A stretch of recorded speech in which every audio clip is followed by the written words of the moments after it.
Your life is like a movie, and you're the main character. So why wouldn't you make it the greatest movie you've ever seen?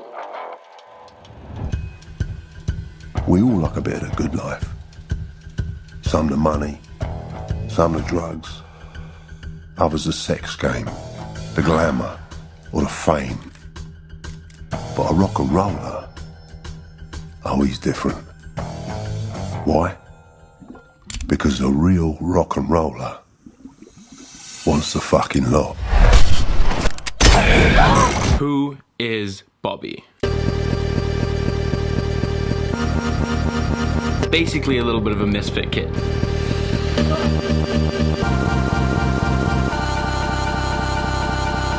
A kid who has everything.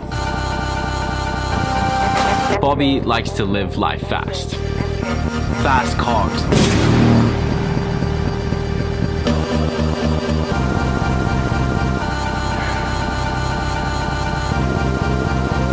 Beautiful girls.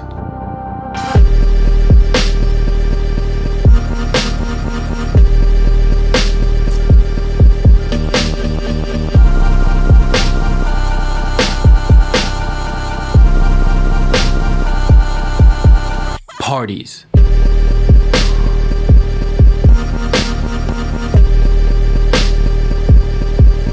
My life hasn't always been like this. I was born in Australia and I was raised by a single mom because my parents were divorced at a very young age. My mother has to be the sweetest person I know in the world. Not having a dad around, I misbehaved a lot. She always saw me as a perfect child, so I got away with a lot more than I should have. This meant that I had to move to a lot of different schools, 10 to be exact. I didn't grow up rich and I didn't grow up poor. I was fairly average, and I didn't know my dad had a lot of money until I turned 15. This is when he sold his company for $300 million. Then, my life changed forever.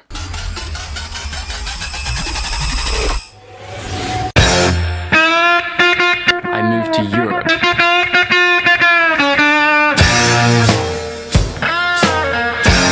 My dad started getting a lot of nice things. We got a villa in Saint-Tropez. Hello, operator. Can you give me number 9? Penthouses in Monaco. I'll see you later. A home in London. Can you give me back my debt? Super yacht. Tell me I'll see later. Private jet with our family name on the tail number. And bring the paper. Leave it on my windowsill.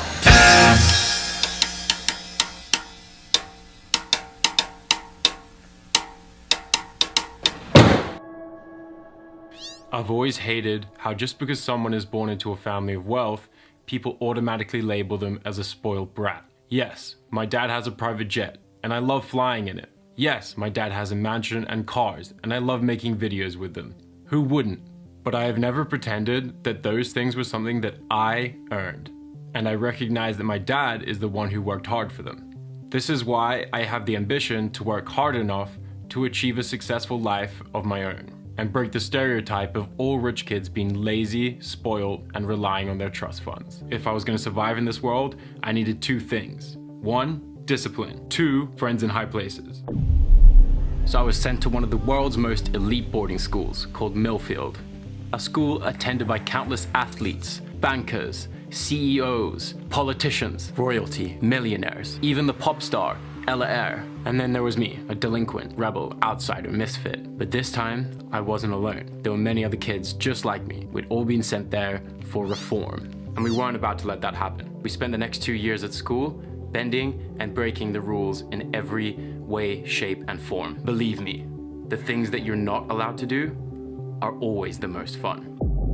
It was my last straw. Some of us decided that on my 18th birthday, we needed to skip school and go to the south of France to party. When we got back, the whole school was talking about it, and I was asked to leave, along with 25 others that week.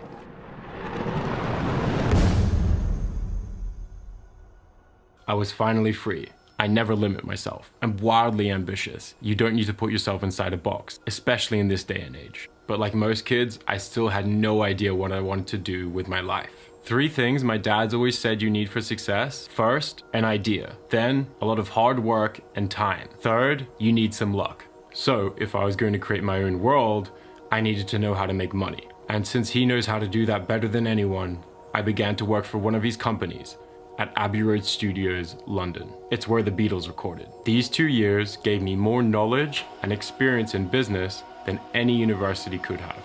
Now it was time for me to start following my own dreams. This was film and fashion. To Los Angeles, California. When I first moved out here, I imagined my life to be like a movie. Girls sipping cocktails by the swimming pool, fast cars through the hills, the craziest parties. Guess what? Most of it came true.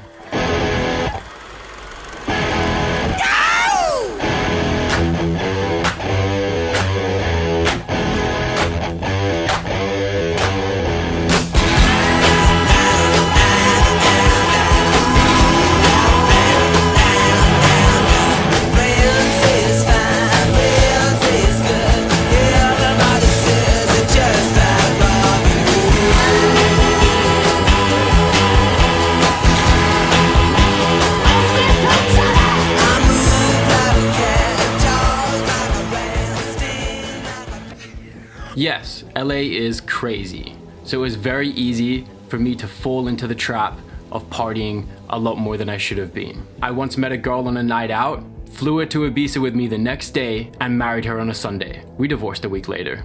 I even dated the queen of partying herself, Lindsay Lohan. She's a lovely girl. Because I saw Brandon creating videos for YouTube, the idea came to me.